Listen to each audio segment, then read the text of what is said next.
a month ago or 2 months ago. What's the point of a solo? Ooh. Are they talking about jazz? I'm not sure. Or they're talking about general solo, because I can immediately think of a very good reason to have a solo in a pop song, like a Queen song, like any Queen song. The solo is there to get a break from listening to the vocals and the lyrics, to have something else, especially when you have a song that has repeating lyrics all the time, or repeating B parts. Then you can sing it an extra more time if you put a little instrumental break in between. So that's a good reason to have a solo right there. That's a very interesting question. Yeah. It's kind of like a given, right? You kind of feel, yeah, there's solos. Of course there's solos. Yeah. There's guitar solos and jazz, we solo, and, it's Yes. self-expression, man. That's all it is. But like, Why is there a solo in jazz? Why is there sets in tennis? Like, why don't we just play continuously, like until we hit 1,000 points? Why is the triathlon has swimming, cycling, and running? Why is it not like crawling, hitting a wall? I mean, it's that's just what the triathlon is. That's just what jazz is. Jazz is people playing solos. There's no why. It's just the way the music is. We don't have to do that, but then it's not jazz, right? So if we don't play solos, let's say we only play the theme, and that's it, then it's basically classical music, right? Why are there no solos in classical music? Why are there no solos in classical music? Why? Because then it wouldn't be classical music. If we start to think in other activities, you can see that this question is it's the wrong question to ask. Like, why are there hordes in steeplechase? It's called steeplechase, where you have to jump over the obstacles. Why are they there? Like, it would be much easier if they weren't there. You could just run straight. Well, you could, but then it's not steeplechase. Then it's just a 100-meter sprint. like, what is it? What's the Oh, sorry. point?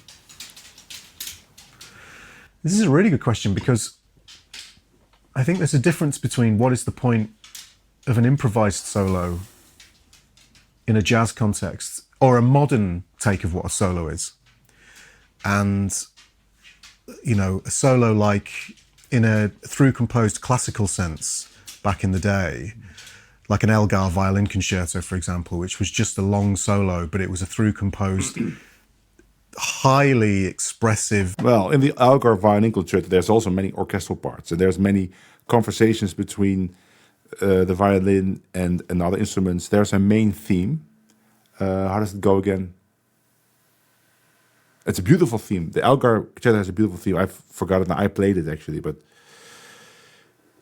it's a very simple theme. Very simple, very elegant. Only a couple of notes. And the way a violin concerto works is that you have this main theme. It's also stated by the orchestra, and then you have variations on the theme, or like they take the theme, the motifs, and they compose a longer part with it. I mean, there's different rules to a classical concerto. There's sonata form. I don't know if Elgar was using the sonata form, but many classical violin concertos or classical concertos have been written in the sonata form. So I wouldn't call that a solo.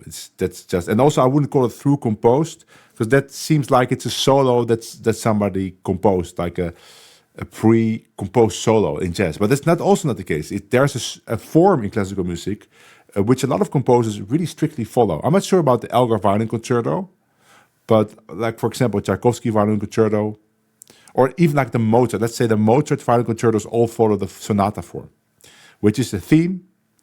I'm not sure if I'm completely correct, but it's like theme, second theme, exposition, and then we go back to the first theme again, or something like that. And if it's in minor, then the first theme comes back in another key. There's these rules that seem very arbitrary, but it did produce a lot of beautiful music. Formed in a very perfect way to hit this golden ratio, 3/4 of the way through or whatever. I've never thought about that, actually. What's the point in terms of modern improvisational context of a song? Yes, Mark, I see your questions. Like, it's interesting because jazz is pretty much dead here in many places. So I want to be able to have a good answer, not just cause. But why is skating not popular in Thailand, or is it? There is no reason why. It's because people don't like it. There's no people there that start doing it at a high level. Like, why is darts so popular in the Netherlands? The reason why darts is so popular is because of Raymond van Barneveld. Before Raymond van Barneveld, who became world champion a couple of times, nobody was playing darts here, or they did it for fun. Now there's lots of professional players. Why is Formula One so popular in the Netherlands? It's because the world champion in Formula One racing is a Dutch guy. It has been for a couple of years now. So everybody's into Formula One racing. I don't really like that sport, but really there is no deeper answer than that. But it doesn't mean that activity cannot produce a lot of beauty or content or like interest, right? But I don't have a philosophical answer for you, because most people don't really understand jazz. It's the same answer that I'm giving right here. Like, there's not much people doing it. You know why bluegrass is so popular in the Czech Republic? It's because after the war, some of the bluegrass recordings were left there because American soldiers were there. They brought bluegrass. And a whole culture started in the Czech Republic where they tried to copy what was on the recordings. And now the Czech Republic is the second bluegrass country in the world with a high level that's comparable to the level in the United States. Why there? Why not in Hungary? Well, because those records weren't left there, right? Or maybe they were and they were destroyed. Who knows? But there's not a better answer than that, I'm afraid. Solo. I know that's not what you asked. You asked generally what's the point of a solo. No, but that's But generally what I mean. Is less about the classical thing, which, let's just call the classical thing a melody for argument's sake for now. Yeah. It's just a composed melody. Which is also not really correct, because classical composition has themes, and then an exposition, which the melody is very far away. Like if you listen to the Tchaikovsky Violin Concerto, there's whole parts there that are just beautiful by itself, but I wouldn't call them in any way related to the main theme, or it's very far away. Or Melody, and let's say an improvised solo. Yeah, that's very, very interesting. I actually don't know the answer to that question. Like you say, it is just a given. Yes, that's the answer. That's the answer. Jazz is improvised solos. That's what jazz is. So if you don't have them, there's no jazz. Solos are they're actually the main point of jazz and improvised music. Right. So it's actually remarkable. I've never thought about that before. Well, let's think about it this way first, then. We'll come back to this. What makes a good solo? How do you know when a solo's good? Well, it could be also. It depends. Okay, let me think. I think it's pretty easy. It has good timing. It has lines that connect the chords in a certain way, whatever way it is. It could be a very complex concept or very easy. It has good phrasing in a sense, right? That you have phrases that kind of start and end. It's exciting in some way, or it evokes emotion in some way. Maybe it's very fast and it's virtuoso and you're amazed, or it's very beautiful, right? Like Quayle, really very sensitive, or it's very rhythmically complex, so it's very stimulating to listen to rhythmically. Like there's something in the solo that is very ear-catching.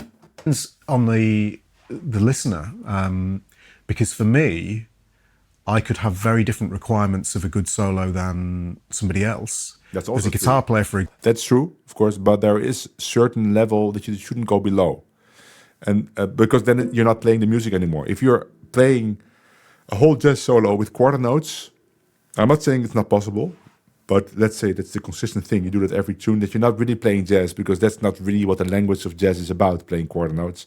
It's mostly about playing eighth notes with other rhythms to spice it up. If you only play chord tones starting on the root, then it's not really jazz anymore. That's not what a jazz solo is, or like all the good examples in history show that that's not the way you play jazz. So there is definitely requirements. Now there's different tastes that I can agree on. Like somebody might hate Charlie Parker but love Sonny Stitt, and the other way around. Somebody might hate Thelonious Monk and love Oscar Peterson. But now we're talking about taste, because they both have the main ingredients of jazz in the pocket, like timing, interesting lines, interesting rhythms, bluesy aspect. There's lots of parameters that you could come up with that are part of the jazz language. For example, I might be listening for particular facets of a guitar solo, and might have very different opinions as to the same solo being played on a piano. Now, that's not necessarily a good thing, but my affinity with the instrument might lead me to think a solo is good when other musicians wouldn't necessarily think so. That's taste. Yeah. But for me, obviously, it has to move me and mean something. Well, that's what I talk about, the emotional aspect, but I think this goes for everyone. But the thing that you're looking for might be different. You might be looking for a lot of virtuosity. You might be looking for a lot of space. But the appeal to a certain kind of feeling or emotion should be there. For me, personally, I like everything. Because I listen to a player for what they're good at. So if I know I'm listening to a very virtuosic player, then I'm waiting for the virtuosity. If I know I'm gonna listen to a very harmonically sensitive player with lots of interesting harmonies in his lines, then I will listen for that. If I know I'm going to listen to a player that has very quiet solos but beautiful motives, I listen for that, right? So I don't have one thing that appeals to me. I definitely have things that don't appeal to me, like somebody that rushes all the time or has bad sound, or now even that can be a tricky thing to answer, because some people have not the best sound but still very interesting. But there are certain things that you shouldn't do, because then it's not jazz anymore.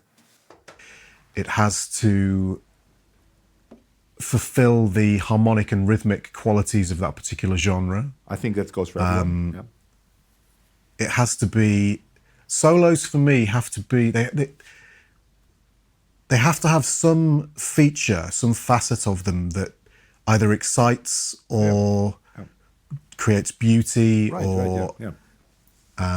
really didn't pre-watch it, so they have to say something completely. in relation to the existing harmonic context. But for me, I mean, they can simply be a good solution to a puzzle for me as well. Yeah. You know, going back to what we talked about before. Definitely.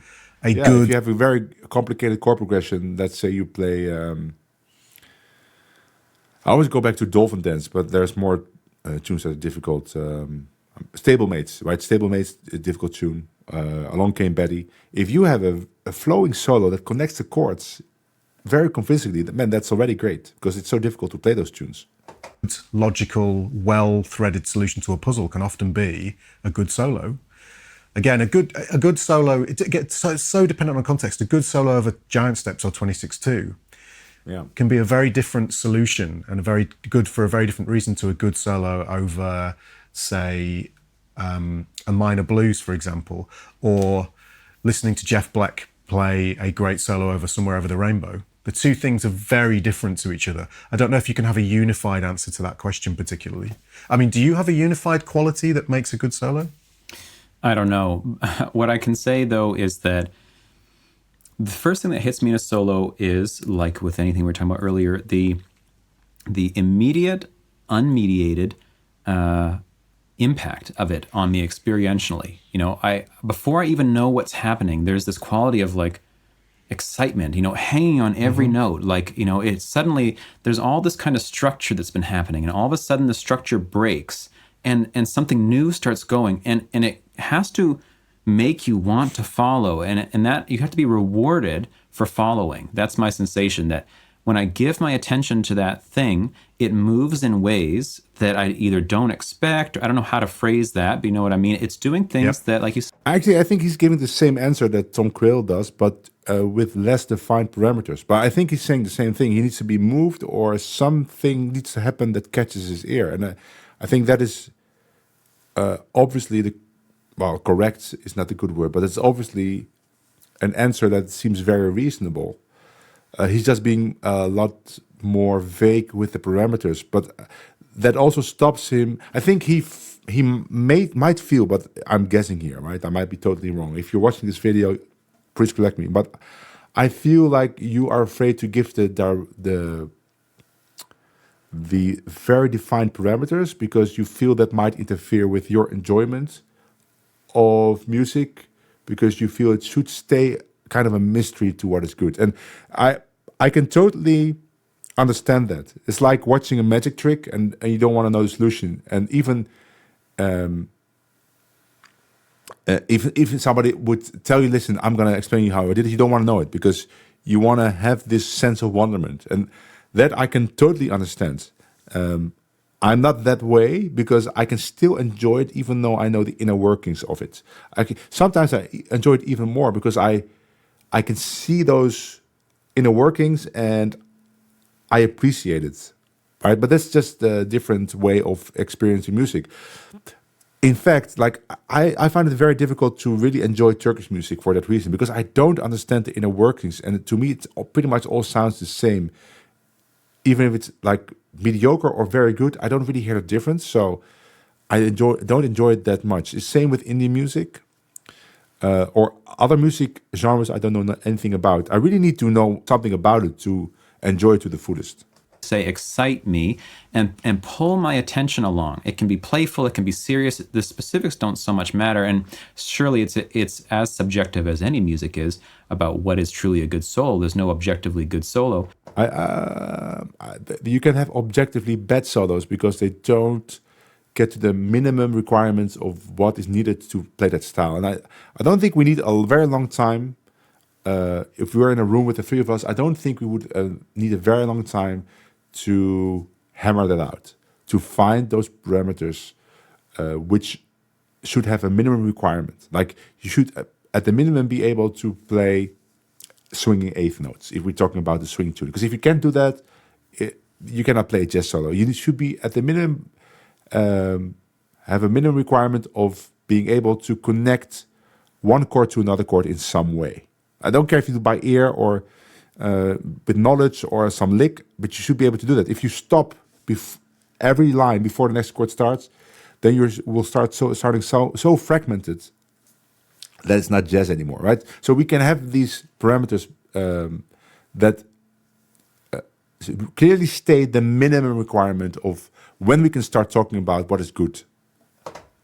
But for each person, it will have some immediate quality. However, it can be. Mark says, is it possible to enjoy jazz solos as a non-musician then? Well, that's a good question.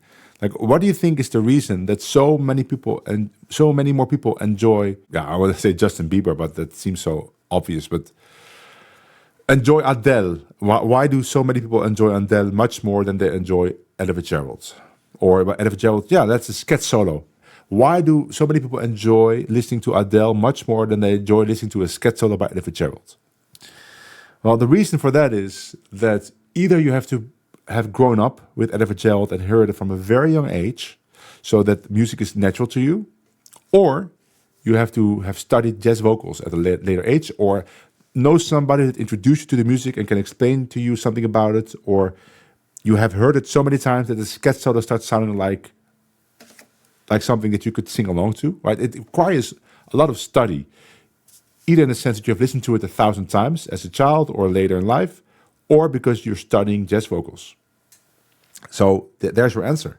It is possible to enjoy jazz solos as a non-musician, but it is going to require some work, either naturally, because you've listened to it 10,000 times, or because you start studying the music.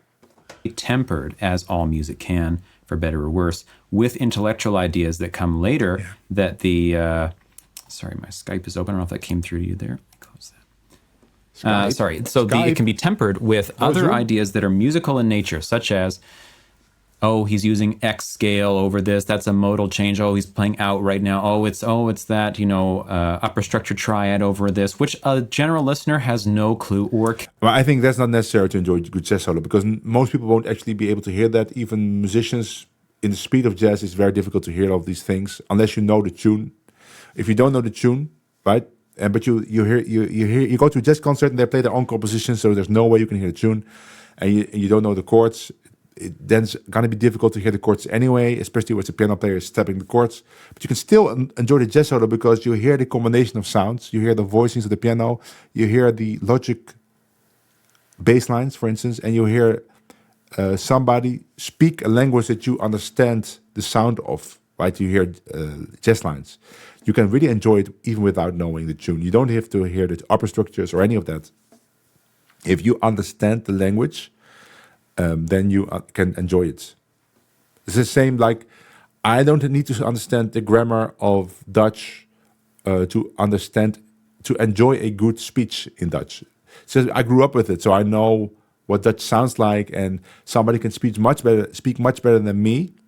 Maybe I won't be able to say those words. Don't know those words, or I would never be able to come up with those words. Maybe I've heard them, maybe I know the meaning, but I wouldn't be able to come up with the exact order of those words to still enjoy that speech. It's just because I understand Dutch and how it works. Care Absolutely. of Yeah, at all, right? So is the solo actually designed for a listener? Is the solo designed for, I mean, I'm saying designed, improvised. Is the solo improvised for a musician? Is the solo improvised for oneself, which, let's say, disregards the other two, but may, Venn diagram style, go across them as well? Yeah. Some random thoughts on it. I think I understand what he's saying. In my mind, it's pretty irrelevant because you either understand that style or you don't. Well, there's a spectrum there, of course. If you do understand the style, there's different levels of understanding. But you play a solo that you want to play. And I think everybody that has knowledge of the music, either explicitly or just because you've grown up with it, can tell that it's a good player, but you don't necessarily have to like the solo. But there can be many reasons for that. It doesn't necessarily have to mean that you're not schooled enough. It can mean that you just don't like saxophone or something. Or maybe you don't like the way he holds his instrument. I mean, there could be so many reasons why you don't like a solo. And there could be many reasons why you like it. But I think we can all agree, like, oh, this is a great player.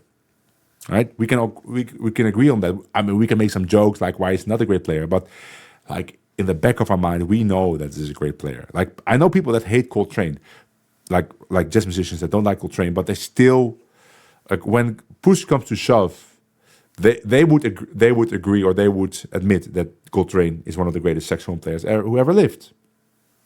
Right? I don't really particularly like. That's a piano. I know I like everyone. That's a problem. Like, who don't I like?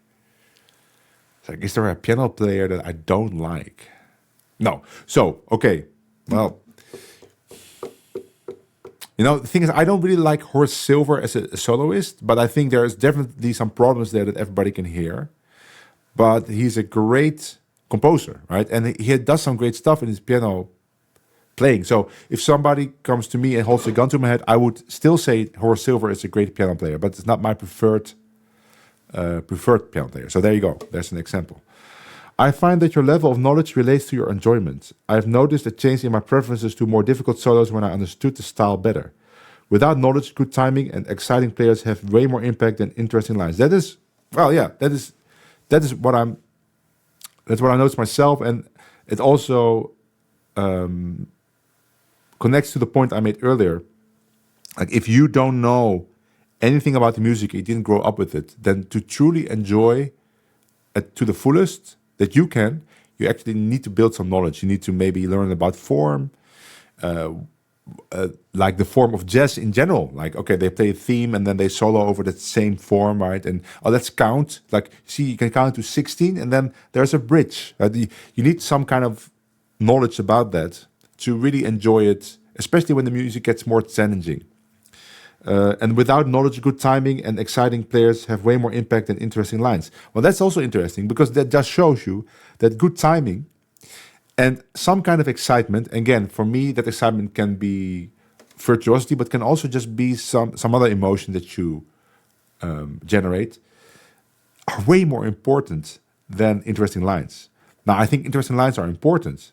Right? I have a whole YouTube channel about interesting lines, but that's why I always say it doesn't mean anything if you don't manage to play it with good timing. And more specifically, that means in jazz, probably swing eighth notes, that you have consistent swing eighth notes. And excitement, we could say that's intention. I talked about it in the earlier video, but it's not only what you play, but it's also the way you are on stage, the way that you look around, have eye contact. That's many things, the excitement, many things that could contribute to you being an exciting musician. One of them, of course, is what you play, but it's not the only thing. Yeah, I mean, I know that, like, for example, to give a literal example, one of my favorite things in music is, in the context of multiple solos happening one after the other, if a solo has reached a particular peak, if you like. And then the band just drops to almost nothing. And then there's this moment of wonder of thinking, right, where is this next soloist going to go? Things have moved all the way down to zero again. And now there is almost limitless number of possibilities to where this person could go. And waiting for that very first phrase to happen. And then the anticipation of the build-up that's about to happen with a solo is a very, very exciting moment musically. He's basically describing the Emmett Cohen trio. Emmett Cohen has his channel called Emmett's Place, where he does weekly streams. I'm not sure if he still does it, but it's like the highest level of jazz that you can imagine. And that trio is so good at doing this exact thing. So they have an exciting solo by, I don't know, like Pasquale Grasso, and then they go way back to a 0 point, and then Emmett starts a solo, and it builds up to a gigantic climax. And he's so good at that, and it makes it so interesting to listen to. So I really connect to what Tom is saying here. For me, much more, I mean, it's almost like in a jazz context and in a fusion context, the melody happens and there can be very interesting interpretations of the melody. The arrangement could be interesting. Someone might do something very interesting in an old time signature, for example, with a melody. In fact, that's where the jazz world has moved. People have tried to have interesting interpretations of standards, for example, or write kind of crazy heads. But realistically, the audience is there for that moment when the head ends and then the solos start, and the wonder and anticipation of what's going to happen at that point. True, yeah. And I guess, provided that there is some kind of emotional payoff at the end of that solo, in terms of you've been on some kind of a journey, and it's not just this all the way across, which I know I've done many times in my life, you know, that is a good solo, in my opinion. You know, for me, that's what I look for in a solo. That there's a start point and an end point and a coherent journey along the way. Now it's difficult not to hear those S's, huh? That you as the listener, or actually as the soloist, because that's one of the addictive things about improvisation, is that you're going on that journey as well. You don't know where it's going to go. You know how the head's going to go. You know how the arrangement goes.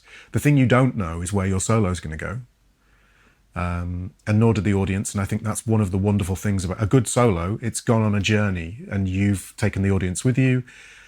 And that's exciting in and of itself. That's enough, you know, provided all the elements of music are there. You're not like screwing the harmony up or rhythmically you've got to be able to talk the language. Yeah. But if you can talk the language and you take the I find that Tom Quayle has a lot of the same things, says the same things as me. I think probably pretty similar. I actually don't know him that well. I've seen some videos in the past, man. He's an amazing player. But I think we have a pretty similar opinion on a lot of these things, right? It would be interesting to talk to him. Audience on some kind of a journey, then that's a good solo for me in improvised context. I've never really thought about it beyond that, though. That you're giving me, I knew you would, but you're giving me things to take away and think about. This is interesting. Yeah, so maybe we'll talk about this again in the future. What's the point? What's the point of a solo? And is there a point? I don't know. But it's surely very pervasive, not just in Western music, but most Eastern styles, including the raga we're talking about. Actually, I think you say most jazz musicians will agree with you and Tom. But I think actually, who's the other person that's interviewing him? I don't know who it is. I'm so sorry if you watch this video. I don't know your name. But I actually do think that he also has similar opinions. But again, he doesn't want to make it that defined, because that's not the way he thinks about music or wants to enjoy it. And I feel it's more of that. But then the result of it is that some of the questions are, I don't want to say pointless, but because it generated a great discussion, but I do think they are the wrong questions. Like a lot of why questions you can ask may sound very deep on the surface, but if you really think about it, this question is nonsensical. And in this case, it is nonsensical. Why do we play jazz solos? I mean, that is jazz. Jazz is solos. So why? Because we're playing jazz. The answer is very obvious, very simple. But of course, if you just answer that, say, no, that's what I mean. I said, what's the point of a jazz solo? Well, the point of a jazz solo is, and then Tom Quayle gave that whole list that I agree with. And that's a whole different question. Like what's the point of a jazz solo is not the same as why. I think why is the wrong question. And again, I want to make the point one more time. Why do we short castle in chess? Well, why? We just invented. What's the point of short castling? It's to get your king into safety. That's the point of it. Oh yes, but but why? Why do we move the king? It's the rule. It's what we agreed on, and it works in this game, and it's great, and it produces great games that have been studied for centuries. People still talk about it. AI gets involved. There's no why. It just is. Are entirely about the solo in the way that jazz is, but it's not over changes, it's over a drone, and it has more restrictions placed on it most of the time in terms of ways that you move and how you phrase and all this kind of thing. A lot of rhythmic limitations. Yeah. Exactly. That's, but that's a multi-century endeavor, art form, and people gather in the thousands, in the millions to listen to people do this, to just weave a sonic exploration, a sonic journey over to that's all that's going on there. And then there's just all this. So clearly that would be then like modal music. And it seems to be very obvious that millions of people listen to that. That's basically what happens in Turkish music. I mean, there would not be a drone, but it's a mode. And then there's a lot of exploration on top of it, and you can change modes, and you can be very subtle. You modulate from one mode to another mode, right? So it's not a mystery that a lot of people like that. It's a lot of folk music is actually. I'm not the biggest fusion distortion guitar fan, but Tom solo in very early Bill Evans was amazing. I'm gonna check it out. That's a difficult tune to play. I was thinking more outside the musician's circle, but that's only context where I would explain why we solo in jazz. I often use video games analogy, which you brought up straight away. Yeah. But the answer again, also even to non-musicians, is jazz is solos. That is what jazz is. If we wouldn't play solos, it wouldn't be jazz. So the question is the wrong question. Maybe the question was phrased differently. Maybe they asked like, why is this happening or something? Like, what is happening now? Like, he played the theme, but now he's doing something else. I don't understand. And then you can explain very precisely what's happening. Say, well, there's this form, and it has certain chords, right? You've heard of chords.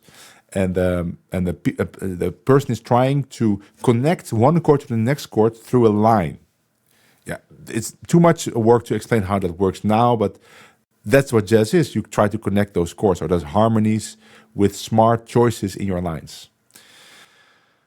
Really, there's something very, very human and, something there that we love. But again, it's very hard to articulate what that is. I don't think it is. I think it's very easy to articulate, but I think I've been so involved with the process, I've never really stopped to think about what's going on in terms of the way that we experience it and why we're even doing it in the first place. Again, similar with harmony. I think Tom never really. I have very briefly, well, but never really stopped to think. I think Tom was explaining it really well, though. But yeah, maybe I don't know.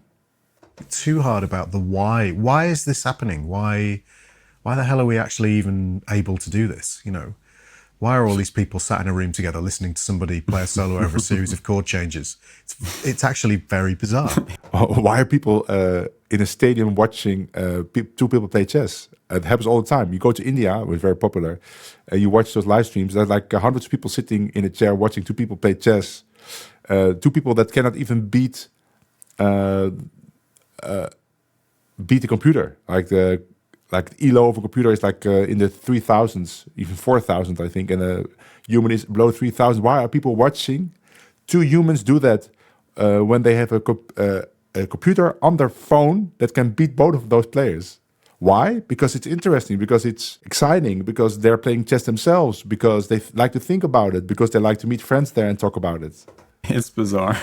Really strange. But again, a fairly universal experience. It's a human condition, you know. Yeah. Yes, exactly. We seem to have to do it. There's no way around it. And it's fun. I mean, If you leave... Sorry, go on. No, go ahead. I was going to say, if you leave people in a room long enough with objects, they'll start banging them together and making music, basically. Exactly. Of some description. Yeah. Okay. The thing I'm is going to end it here. that I want to say something about that because that's a good anecdote to end. I read about a research once where they put people in an empty room. There was nothing there except a chair, I think, a chair and a device that you could give electric shocks to yourselves. Not very like mortal or like life-threatening shocks, but like light shocks. And they would leave people in there for like 1.5 hours, 45 minutes. I don't know the exact parameters of this research.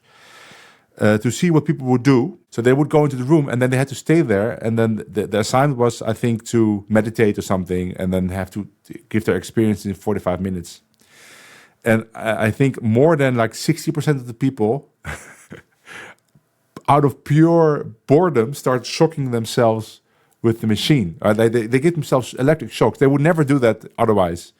But they just doing it because they were bored. And then I think there was one person who did it like 152 times. So there was some like ridiculous number of a person just giving himself shocks over and over. Because you want to experience something, you want to do something with your time. You just don't want to be doing nothing. So that is a good answer, I think, to every question you can ask of why we do certain stuff, especially in the arts and sports. It's because we want to have to do something. And if we cannot do it ourselves, we like to watch other people do it. Why do a lot of people watch Twitch? Why do I watch Twitch?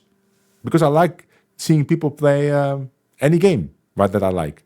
It's fun. I could play the game myself, but I'm not nearly as good as that streamer, or I'm not as entertaining, or I like being in the chat. I love watching Twitch, and I think Twitch is the answer to all of those questions. It's about challenging human limits, same as sports. Tons of people like watching that. Yeah, but it's also entertainment, right?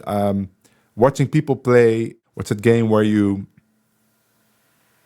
where one is an imposter. I forgot the title, but there's 5 people, like 10 people in a room, and you have to do some stupid activities, but one person is an imposter. Among Us, thank you. So Among Us, of course, is not testing human limits at all. It's more, and it's entertaining to watch people lie or trying some difficult scheme. There's many games like that where there's no real like sports element to it, but it's just fun watching. Of course, if you watch like Apex Legends or Fortnite or something, then you can watch for the skill level. But there's many games that are just fun to watch somebody play and have a good time. Like, many games like that.